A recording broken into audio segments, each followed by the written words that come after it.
Well, ladies and gentlemen, welcome again to New Jersey Motorsports Park. We have 23 drivers set to go for you on the grid right now to fire up the first of 3 races in the Cooper Tires USF 2000 Championship. And let's have a look at the grid as we're just about 3 minutes away from the command to fire engines. Starting at the tail of the field, picking up speed throughout the race weekend thus far in the Legacy Autosport number 20 will be Nathan Bird. Row 11 on the outside, the 63 of Trey Burke for Joe Dooling Auto Sport. He was able to work his way up into the top 10 earlier in testing. Some issues early in the day, but they're dialing things back in. Trey Burke in the 63 starting 22nd. Alongside of him, coming back to where he made his debut last year here in USF 2000, Kent Vaccaro out of Vermont in the number 16. Moving now to row number 10 on the outside, the Kiwi for J. Howard Driver Development. It's Peter Vodanovich, the rookie in the number 9, starting in 20th.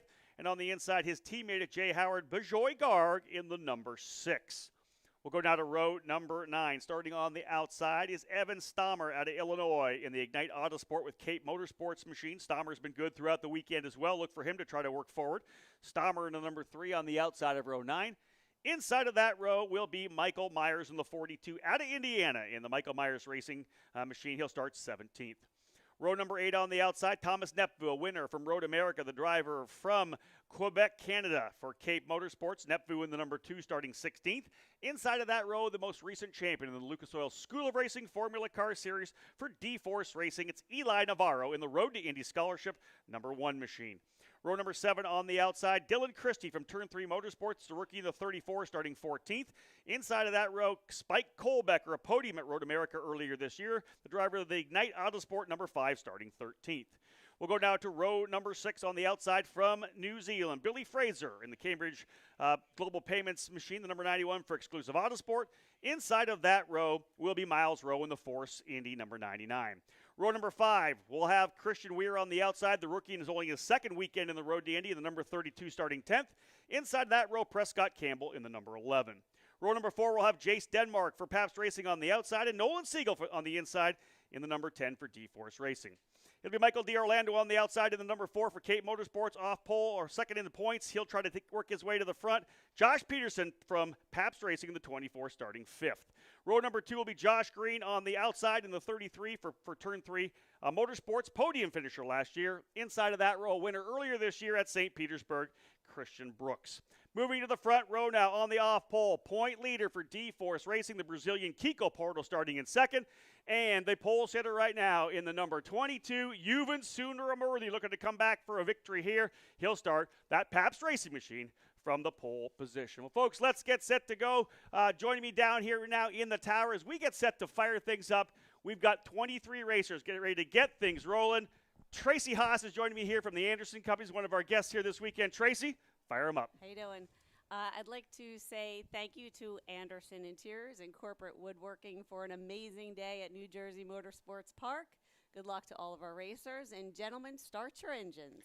There it is, folks. The call to fire, engines starting. Tracy Haas joining us. Thank you, Tracy. That was awesome. And indeed, drivers firing things up down here on pit lane. Ladies and gentlemen, this is going to be some tremendous racing once again. 23 drivers set to get going here. The stretch run. 3 more races here at New Jersey Motorsports Park. And then, of course, Mid-Ohio in about a month's time, the finale for the series. Let's go down trackside as we get set to go now with the drivers here in the Cooper Tires USF 2000 Championship.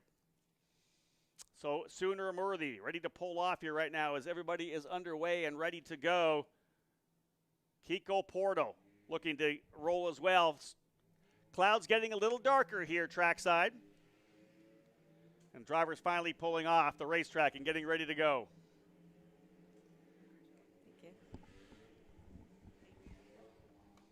Parker Thompson joining me back here in the Cooper Tire Broadcast Center. We'll get things rolling with Parker. Good to be here, Rob. Good to have you here, bud. So obviously a little different approach than we normally do here on the Road to Indy TV program, simply with the fact that we're not here with IndyCar this weekend. Gives you and I a chance to kind of work here from the booth together. I don't have to run to some booth somewhere to get things going. I wasn't down on pit lane. So like we did at one of our races at Barber Motorsports Park earlier this year, you and I in the booth calling the race. Yeah, you're not going to get your steps in. That's too bad. This is true. Where am I at right now? I'll have to have a look here. No way I'm getting 10,000. We'll see what happens all told. I'll tell you, this is the interesting part of what you're seeing right now, folks. coming up over top out of turn number 2, down to turn number 3. They'll take the right combination. Is it as tricky as I expect, that part of the racetrack? It is super tricky. I'll give you a little insight, though, Rob. They actually removed the candy cane curbing in turn 3A. So that's really? actually where that camera was shot at right there. They just put a concrete patch down. So you can almost go in the grass now. You don't have to hop the curb. For the initial turn in. Yeah. All so right. it's made it a little easier on the drivers, I think. Again, working their way around the track. This is up over top of the hump there into turn number 4.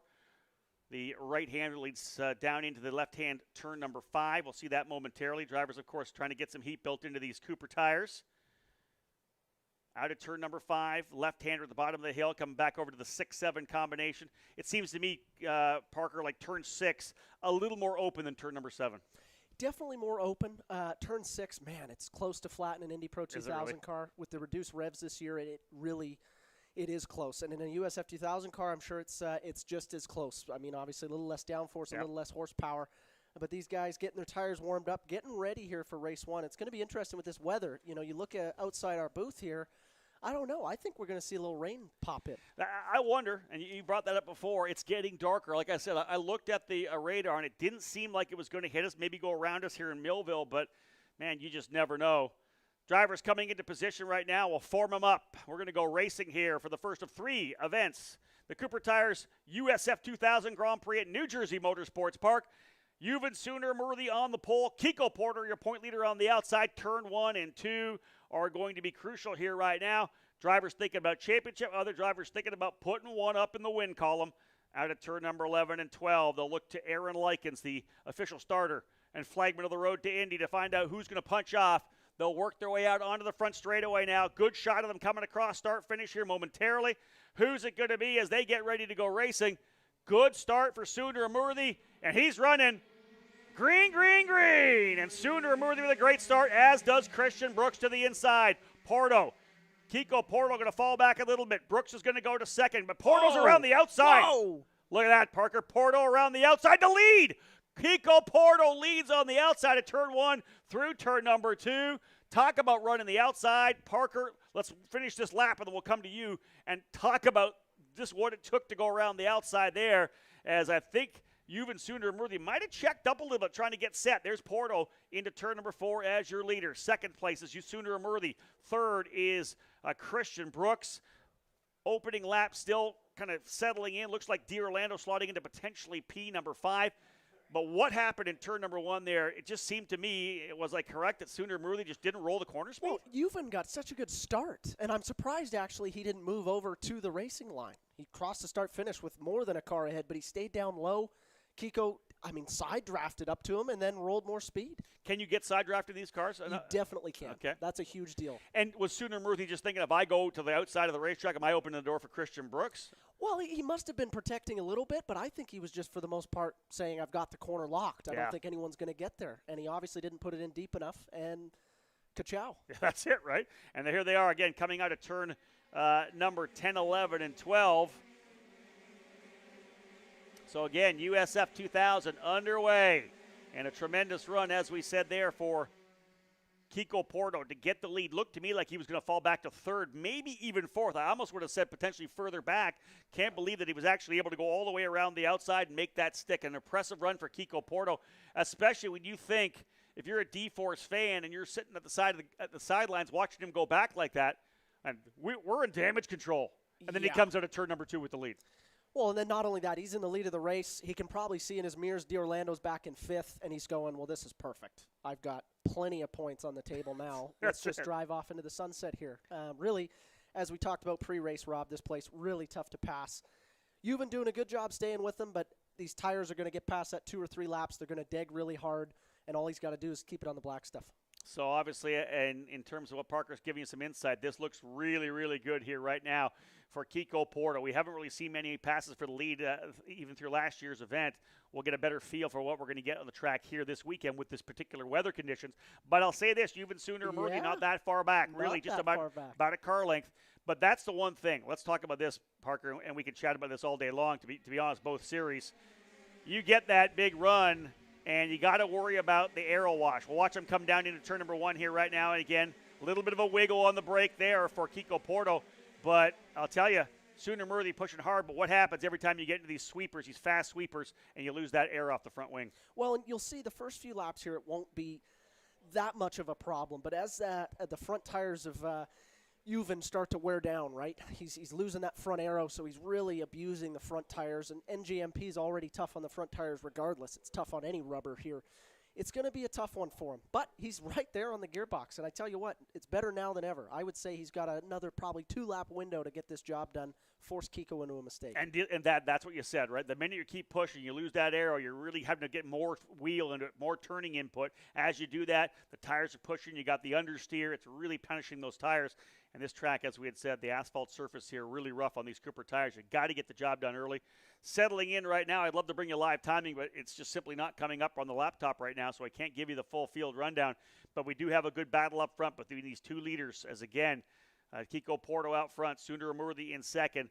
And to be honest, Sooner Amurthy's looking potentially to close up on Michael D'Orlando in points a little bit for second, but Kiko out front here as your point leader.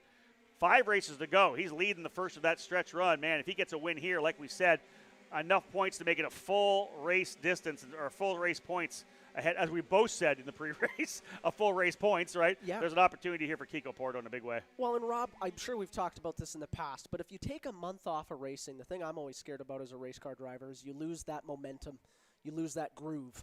So Kiko Porto, dominant this year in the summer swing. Now we're coming to the end of the championship. He's had a month off.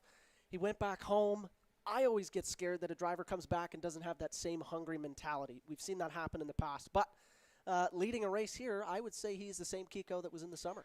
Yeah, you wonder whether or not, or what they did during that break. You know, a lot of guys I know drove other cars, a lot of guys jumping behind the wheel of some carts, shifter carts, whatever it may be, to keep themselves strong. Somebody like Porto, I think, when you're hungry and you see what's potentially out up for grabs there, if you continue to stay in the gym and you're working hard, you're pushing that weight and trying to get those final reps in, thinking about what it takes in the final laps to win a race, I think that's what keeps you strong. But man, some good racing further back as we're watching the full field come through. There was a really good battle there. I want to say probably from about 14th back with Cole Becker, with Christie, Michael Myers, Peter Vodanovic, and Thomas Nepfu as well. It's going to be really interesting. A lot on the line here for a lot of these guys. You look at a guy like Thomas. Obviously, he probably wants to return to the Road to Indy. He wants a good finish. He won at Road America. I'm sure he's hungry to prove to everybody that that wasn't a one-off. You know, that's his first podium, first win, kind of a dream scenario. But guys like that just shows you how competitive this category truly is. And you hear me, guys, if you've watched any of our racing throughout the season, I always harp on the fact that we have a good rookie crop every year, and it's right around Road America, that June, July time, when the rookies really aren't rookies anymore. We still call them rookies, but they've all got 10 or so races already in the book, so they've got a lot of seat time. That's when the entire field kind of starts to shrink together, because some of the drivers who may have been slower earlier in the season have found that pace. They've got their feet wet. They're really comfortable, and you're watching things tighten up. And we see a lot of that right now, especially with some of the younger drivers, like a Jace Denmark, who is a rookie in this series, so-called rookie in this series now. Billy Fraser now running in 10th spot. Miles Rowe having a good run in the Force Indy number 99 as well in 12th. Yeah, I talked to Miles earlier today. Saw you down the paddock. Great young man. You know, really, really well-spoken. He's just super humble, really nice to talk to. I like his mentality. He's not trying to push anything. He's not trying to force it. I think he had some lessons early on the road to Indy, and he's recovered from them. He's going, okay, I understand now that this is a little different. I like his mentality, and I think he's going to set himself up really nice here at the end of the year to head into the offseason in a good mental space. I think that's a really good synopsis of Miles Rowe in the season. He was really in there, almost elbows up, trying to fight and show what he had. I got this opportunity to run with Force Indy. I got to deliver. You know, I want top 10s, where, to be honest, first half of the season, anything in the top 15 would have been a good finish for him, right? Just take the result. And he had a couple of incidents as a result. Got into numerous wrecks throughout the early part of the season. Some not of his doing whatsoever. Some kind of got caught up and maybe forced the issue a little bit. I'd love to see him have a good run here through the final 5 races. Settle in. Get some good results. Roll the car back into the garage today and tomorrow after each race. That's the experience he needs to kind of springboard into 2022. 100%. We actually even got into that talk now that the racing's I see raindrops on that camera. So let's talk a little bit about that. Indeed. Raindrops on the camera. We see the storms coming in. Down in pit lane, it still looks pretty dry. Yeah. But that's going to spice this race up. You think? A little bit. If we get some rain? And, if I'm Kiko Porto, I'm going, why rain now? True enough. Actually, looking down there, it looks like a majority of the teams, I'm trying to see who's got rains. Yeah, everybody's got rains ready to go. I actually don't know. I probably should have talked to Johnny Baker or Joel Miller, the race director, about what his plans would have been if rain were to come. Would we go yellow then red and come in and change tires? Almost guaranteed. Yeah. That's the standard on the road to Indy that I've been a part of, which is if it starts raining and everybody started on slicks, they will red flag the race momentarily, get everybody in the pits, give them ample time to get those Cooper tire wets on, and then we'll go back to racing. But if it sprinkles, that's a different story. And obviously, Johnny Unser's going to be reluctant to red flag this race if it's not completely wet. So that makes it exciting for us as fans. Yeah, let's make sure we don't say Johnny Unser. It's actually Joel Miller, because he's either going to get the praise or he's going to get heckled. So, well, let's make sure Joel Miller. Now, we've got a car coming down here, Trey Burke. Do you think he's going to Cooper tire wets? No, it looks to me like there could be an issue here. The team looking at the back of the race car right now. I had talked to Trey after, I believe, qualifying, and he was having trouble with the gearbox. He was having some shift trouble and was having trouble going from second to third. So that could be continuing. I know they obviously would have tried to get that repaired, but you never know. You don't get a chance to get on the track to shake that down. You're doing it in the race. So again, Trey Burke coming in there on the number 63. He'll fall to the tail of the field, but did show really well earlier. Some good pace in testing. We've got a nice little battle going on with Eli Navarro and Spike Kohlbecker.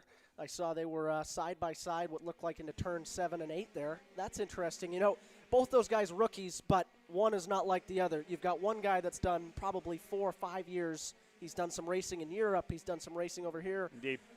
And then you've got Eli Navarro, who, second full-time year in cars. Yeah. Sometimes that R next to your name isn't truly what is a rookie. That's true. Eli Navarro coming out as the Lucas Oil School of Racing Formula Car Series champion. So that's really, they're our official series. So if you're looking to get into racing, if you're a karter, you go to the Lucas Oil School, you do the school, you do some lapping days, jump into their winter series and maybe their entire Formula Car Series.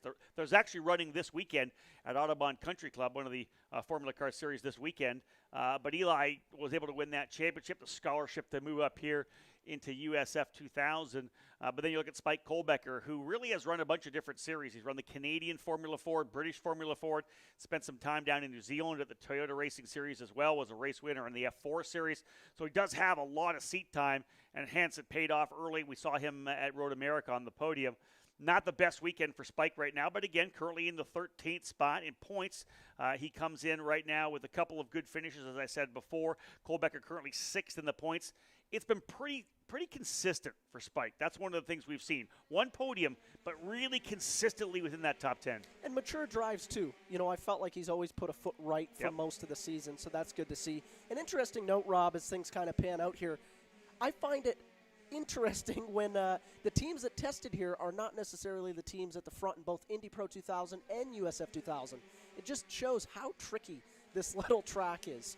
It's incredibly tough to set up and incredibly tough to drive. You only get those 2 laps in qualifying. In your chatter with the guys in the paddock, who did test here the most, you think, in Indy Pro 2000? I know that we said that I think Cape was here on 2 occasions to prep for this race. Who got some seat time here in Indy Pro? Specifically, Exclusive Autosport came to test here. So what's, again, another interesting note, they opted not to test at Gateway.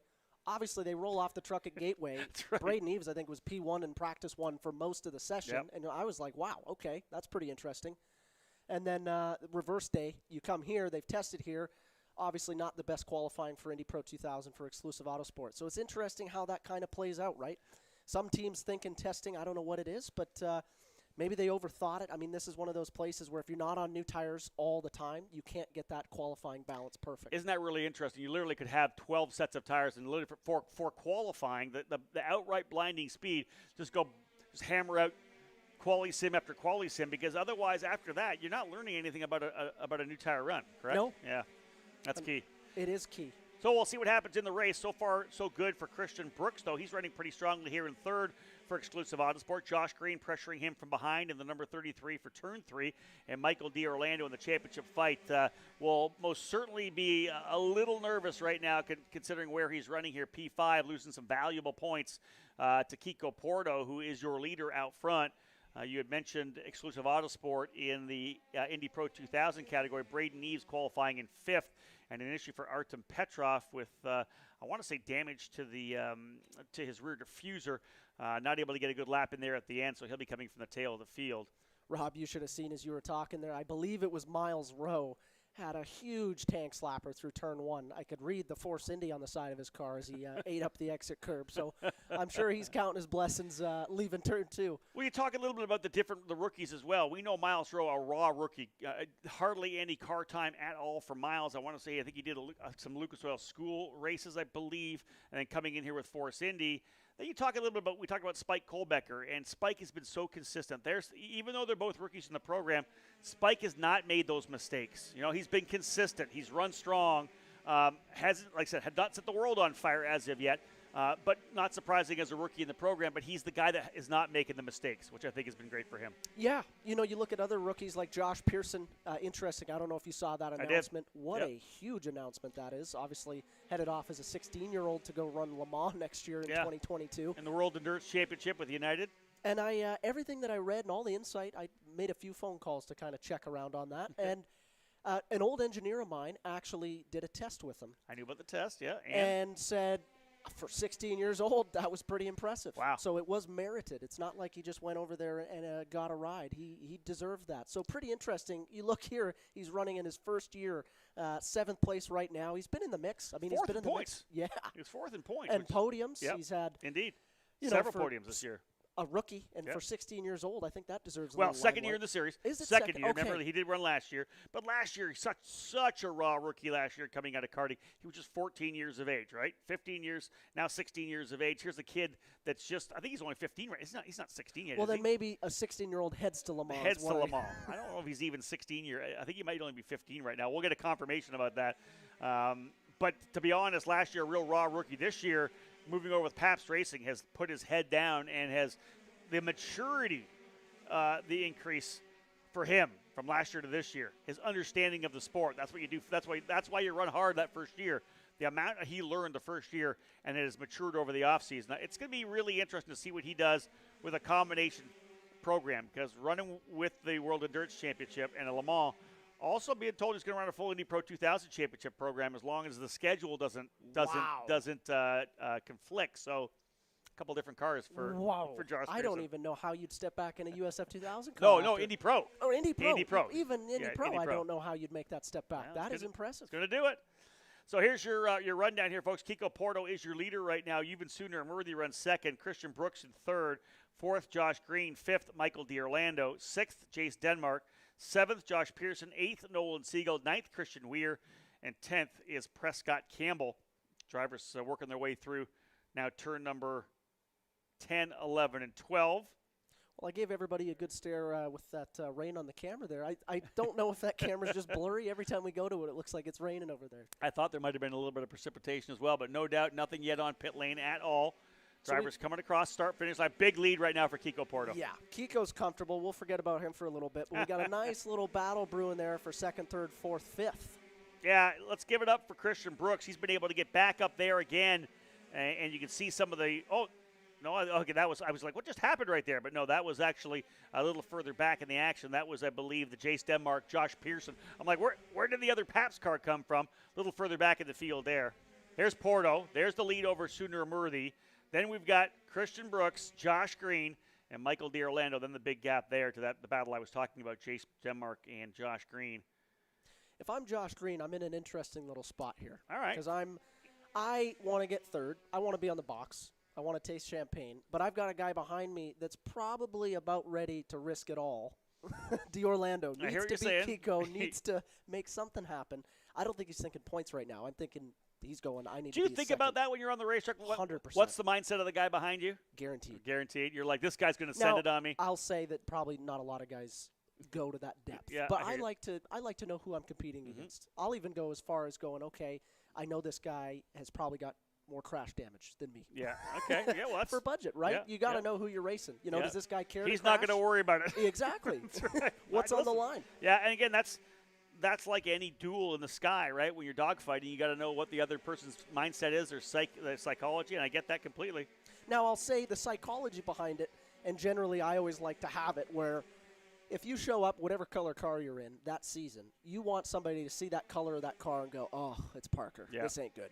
So there's a few guys in the paddock that have that reputation. It doesn't have to be a checkers or wreckers mentality. It just has to be this guy's a pain in the butt. I don't want to deal with him. He's going to stuff me. He's never going to stop. Exactly. Yeah. He's going to make me pay. Yeah. And, you set that mentality practice 1 of St. Pete, usually the first race of the season. You want to set that mentality right off the bat. And then if you force that guy into the mistake, the first thing he's thinking, even if he drops a wheel, he knows you're coming. And 100%. if even that puts him into a defense mode that allows you to attack him on the other side, that's key, right? Well, and it's that mentality of, when Kiko Porto takes a lead, you want everybody to take a sigh and go, oh, well, racing for second now. That's it. And he's got that momentum right now, and that's kind of really, I know we saw Juven challenge a little bit, but look at the lead now. This played out exactly as you had said. Juven had to get the job done in the first 4 or 5 laps. Otherwise, he was going to burn those front tires off, which I have no doubt would be the comment we get from Juven if we talked to him at the podium, if he indeed is able to hold on to the spot. Right now, it's kind of the same thing probably for Christian Brooks, right? He's got to make sure he doesn't burn those front tires off, although his tire's already pretty used up at this point here. Well, and that's why I say Josh is in this really interesting scenario where he's in the mix for second, but he's got a guy behind him in the championship ready to risk it all. He can risk it all because he wants to be on the box. He wants a good result. So this group, I would say, is probably the most exciting part to this race. The only other comment I'll say that I like is those 2 teammate cars of the Pabst Racing Group. They're in 7th and 8th, I believe. Yeah. That's got to be interesting for Augie. Anytime you see your 2 guys out there battling wheel to wheel, there's always a bit of a clench to know that if you're involved in an incident, now you're just fixing 1 car, you're fixing 2. And you're also thinking about the championship battle in terms of the team championship. The guys want to win that team championship. D-Force Racing leading the way coming in. Cape Motorsports second. Pabst Racing in third. They're currently running in second, 7th, 6th, and 7th. Now, Rob, 2nd, 7th, and 6th and 7th. That's pretty solid for points. That is very solid. Now, describe to me this. What? Because I don't know it. I usually raced for an under 2-car team, and 2 cars is the only thing that scores towards exactly. the top 2 cars. Indeed. Okay, perfect. Yes. So for the fans at home, for the team championship, obviously you've got a team like Pabst with 4 cars. They're not going to get 4 cars worth of points. Exactly. But you have 4 shots at it. For sure. You got 4 bullets in the chamber. That's exactly right. Yeah. So right now, again, the potential. Oh, here goes Christian Brooks having a look to the inside. Now Christian he's putting a lot of pressure on Sooner Murthy. Did Juven work those tires a little much? You can see Josh Green right there as well. Let's stick with this battle. This is 2nd, 3rd, 4th, and 5th. Sooner Murthy, Brooks, Green, and D'Orlando. Michael D'Orlando, P5, watching the championship kind of slip away, a little bit more away from his grasp. This would give Porto an even bigger lead in the title heading to race 2 and 3. Luckily for anybody in the championship fight, you get to press the reset button and we come back and qualify again tomorrow. Yes. Tomorrow's qualifying session in the morning will set the grid. You need 2 good times. The first one sets the grid for race 2. Your second fastest time could be the time you use for race 3. It'll be either that time or your fastest lap in race number 2. And with qualifying in the morning, almost guaranteed it's going to be better unless it rains. There's the insight right there from Parker Thompson. Folks, again, my name's Rob Howden. Thank you so much for joining us here on Road to Indy TV.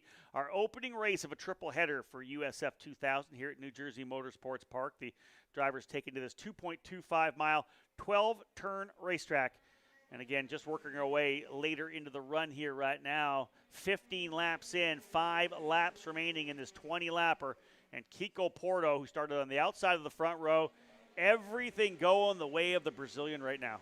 Yeah, what's going to be really interesting, I think fitness at NJMP, we didn't cover this before, but I think this is, as a driver, this was the most physical track last year. Really? For Indy Pro 2000. Seriously? By far, okay. The most physical track. I think it caught a lot of guys off guard. I'm glad I was fit last year. Oh, Thomas Nevo going for a pass on the number 9 Jay Howard car. Looks like an easy inside maneuver. He's got that job done. But back to fitness levels, it'll be interesting to see how these USF 2000 guys are going to battle with how tough these cars are to drive. And high heat, high humidity. A lot of drivers told me in the car yesterday sitting on the grid, it was really actually hard to take breaths.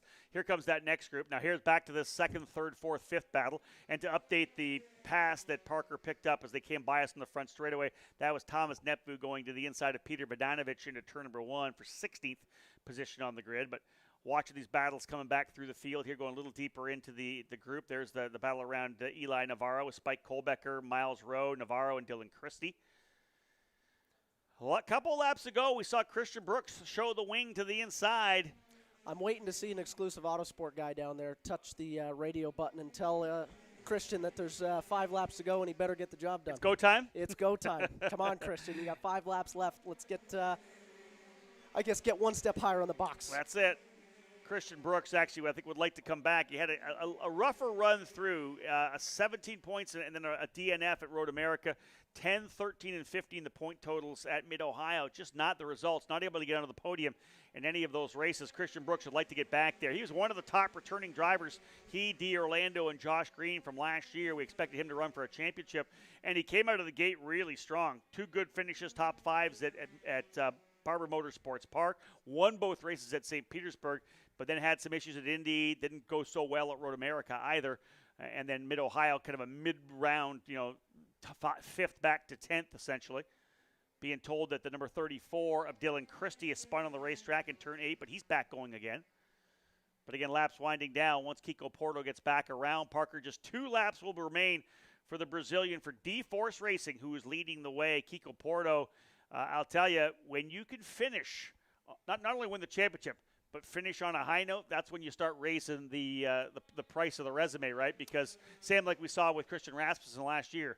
Big start, had some issues, really big issues midway through the year, but finished strong, and people were talking about Christian Rasmussen during the offseason. It's funny, Rob. You talk about what it takes to win a race on the road to Indy, and we talked about this, how important it is to win at the prior level before moving up. I look at a guy like Kiko Porto. I was there. I was his teammate, Yep. Indy GP, where, he couldn't buy a win that weekend. He qualified on pole. He raced with Dudu Barrichello. Obviously, Dudu came out on top on those. But you look at him now, right? The Kiko of last year is so much more mature than the Kiko this year. Look at him dominate this race. There is no stumble. There is no, oh, my gosh, I'm in the lead. He's out there doing laps. And listen, I harp on this a lot. It's always a big talking point with me. The amount of maturation of these drivers from year to year, they don't really understand it. I tell it to them at the start of the season. I say, you're going to be so much different next year. I ask them next year. Then they say, Rob, you were so right. I'm not even close to the driver I was the year before. So much more focus, so much more understanding of car dynamics, how to work with the team itself. Coming out of karting, much different deal. So here comes Porto, as Parker said, really stepping things up. He's matured so much. White flag will fly here at start-finish for Kiko Porto to start off a triple header here at New Jersey Motorsports Park. Do you hear that, Rob? What is that big, huge gap of nothing? No, the big, huge gap of nothing. I hear a hammer and a nail, and the coffin is closing up a little bit here. This is game time. Did you spend some time to come up with that one? That was pretty solid. Well, thank you. I try. Still 4 races to go, but no doubt about it, if he wins here, and with D. Orlando back in 5th, going to make it a lot tougher for Michael to fight his way back into a championship scrap when we get to Mid-Ohio. I really want to focus on that battle 2nd to 4th here, because I think, it's now or never. White flag, you're either going to get the job done or you're not. So there's that battle further back that he's talking about. Here's Kiko Porto coming now out of turn number 5 over through turn 6. Here's the battle for 2nd, 3rd, and 4th. And look at this. Christian Brooks incredibly close here now on Juven Sunder and Murley. These 2 fast corners, hard to keep that front wing down, losing the air. Hard. It is, isn't it? Well, you look at these guys, fans. It's not like they're not trying. Trust me. All 4 of those guys are doing everything they can to stay close. It's just that is how hard it is. Final lap coming out of turn number 10 through 11A and 11B. He was the point leader coming in, started the race from the outside of the front row. Nothing could have gone better for the Brazilian, for D-Force Racing, the winner of the opening round of the triple header at New Jersey, Kiko Porto, winning the first race of this triple header of the Cooper Tires USF 2000 Grand Prix.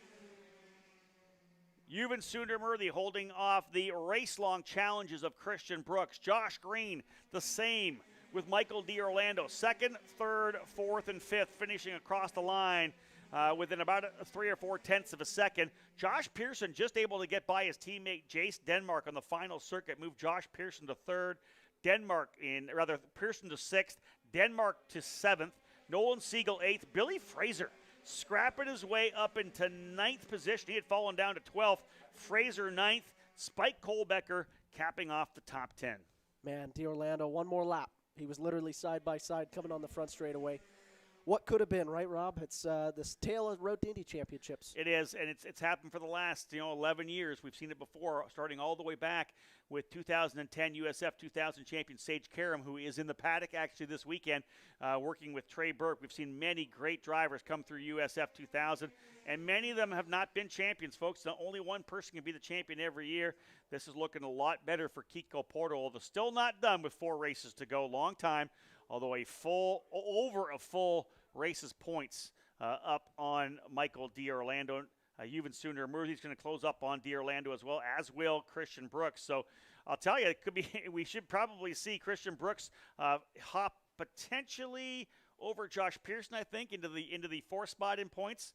We're going to tighten things up for 2nd, 3rd, and 4th, that's for sure. Yeah, and for Christian to taste that champagne again, that just gives you the extra motivation to finish off that season strong. You need those results here. You're coming off of a month-long break.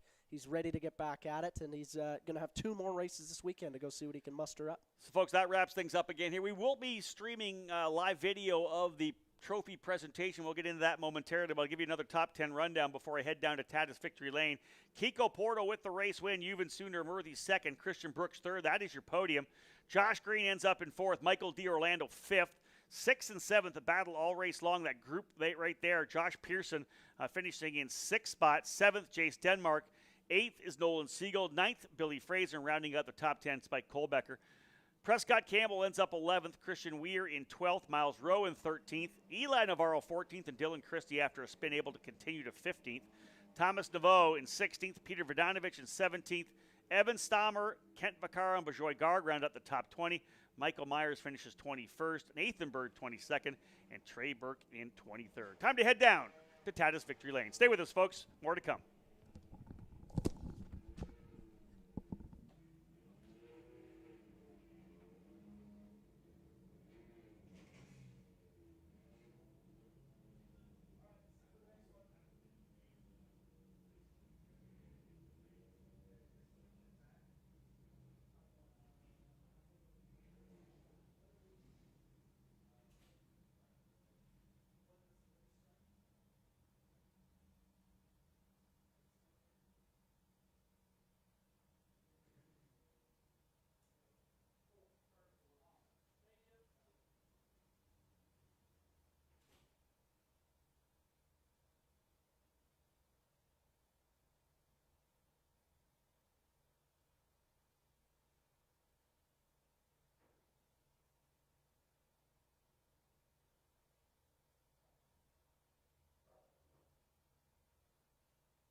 Pretty solid start there. A little bit of action in turn 1 and 2. Overall, though, just a solid race to get things underway. Drivers getting a chance to have some water. As you heard on the broadcast, Parker Thompson telling us one of the most physical racetracks you run all year long here at New Jersey Motorsports Park. Again, give the drivers a chance to get a little bit of water in there first. But then we'll get things underway, folks. It's time to get started here with the podium here in Tatis Victory Lane. Driver coming home 3rd spot today. Put your hands together for Christian Brooks. And to bring our 3rd place trophy, Charlie Mazak is going to help us out. Thank you, Charlie. You can hop right up on the stage, up on there with them. Mazak's helping us out here, some of our guests throughout the weekend. Finishing in 2nd place today, of course, qualifying tomorrow. We'll fire things all back up. 2 more races in this category, but 2nd place today, good to see him back on the podium. Yuven Sooner Murthy in 2nd for Pabst Racing. Drew Mazak's going to help us out with a trophy here. You've been starting on pole, grabbing that second spot. But one position on the podium, of course, left for the driver, able to go around the outside at the start. A big victory for him with the final run here to the championship, folks. Finishing in the P1 position, they put your hands together with Kiko Porto! And to present him with his trophy, Peter Mazak will come on in here as well. I'll get a chance to have a quick chat with Kiko when we're all done with the photo here. Don't worry, we're doing that for sure. Peter, thank you very much. All right, come on down and talk to me here, Kiko. Kiko, hop down here and have a chat with me. Come on down here. You're too tall for me. Leslie, congratulations. First off, happy birthday. Yeah, thank you. That's a fantastic birthday present you gave yourself. Let's talk about that opening lap, because obviously you starting on the off pole, it looked like to us you were going to fall back to potentially fourth, but you went for it on the outside, held the spot, and it worked.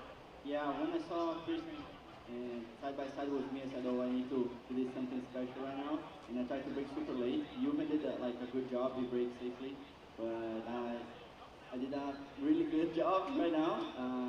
I did a snap and a bit off the corner, but I can't fix it, so I'm very happy with this. The car perfect during all the race, but the tire degradation, this track is insane, but I'm very happy with this. I thank you for all hard work with the first racing, my family, and congratulations. Thank you. There he is, folks. One more time, Kiko Porto, my winner today. And again, like you said, tremendous run around the outside for Kiko Porto.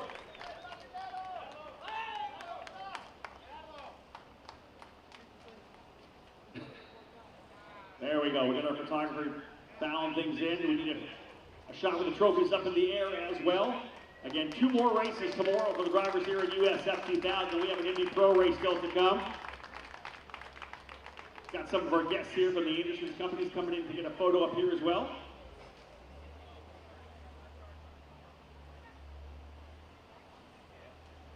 We got a bunch of guests here, as we said, part of the industry companies program coming in for a shot. We do this all the time. Come on for a group shot with the top 3 drivers here. Of course, champagne will fly here as well. These drivers having to wear these suits again, so there's no way that they're going to want to get these suits too dirty.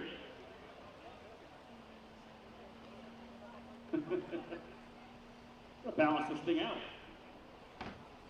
Good way to get things underway here for this event, this Road to Indy Thunder event here at New Jersey Motorsports Park. A lot of great racing still to come. Thank you so much, guys. Very welcome. Good to have you here.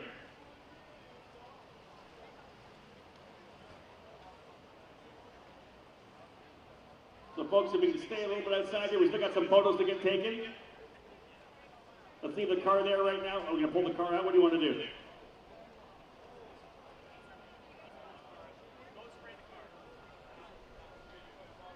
All right.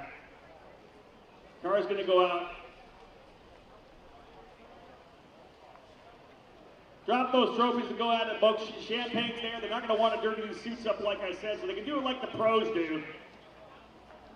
Give it a spray, ladies and gentlemen. There you go, folks. Top 3 drivers in USF 2000.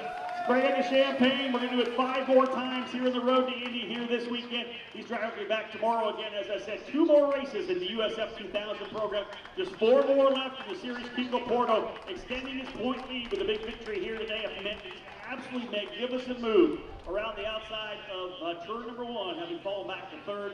He took the lead and talked about that tire degradation. It went away, but somehow he able to still keep the car on the racetrack and again come home with a big victory today. 2 more races still to come, folks, at USF 2000. Indy Pro Race 1 a little later on today.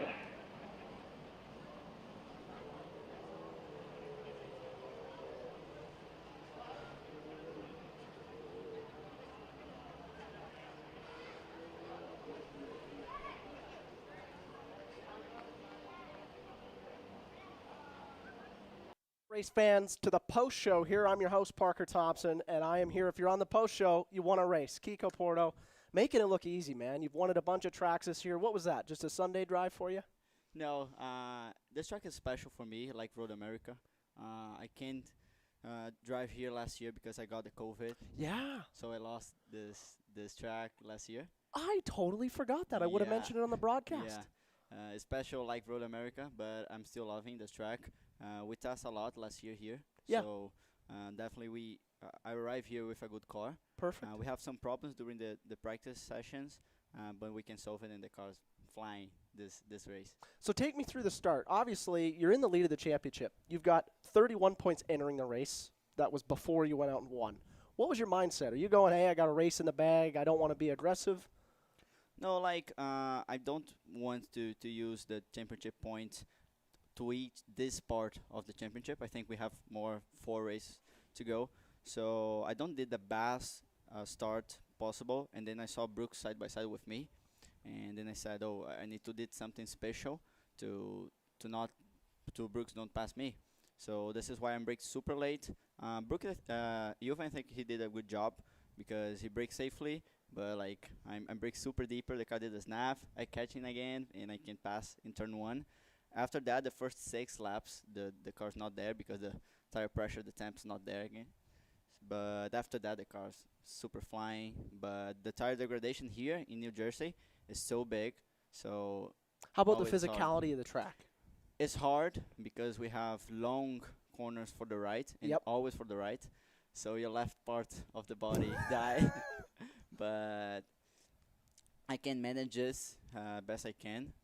Try to breathe a lot, but it's a good race. Best happy birthday ever, because today is my birthday. So I'm very, very happy with this. But we have 2 more tomorrow, so we can relax. So before I leave the start, I got to say, so your intention, just so I'm clear to the fans back at home, was not to take the lead of the race. It was to try and defend against Brooks. You put it in deep, and all of a sudden you got gifted a P1 out of turn 1.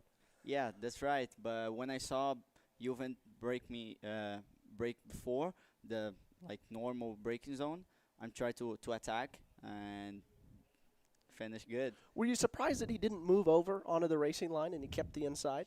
Yeah, but at this part, I'm already I think Juven catch surprise because I'm braking before a little bit, but when I saw him brake more, I take out the freedom of the brake and roll and speed into.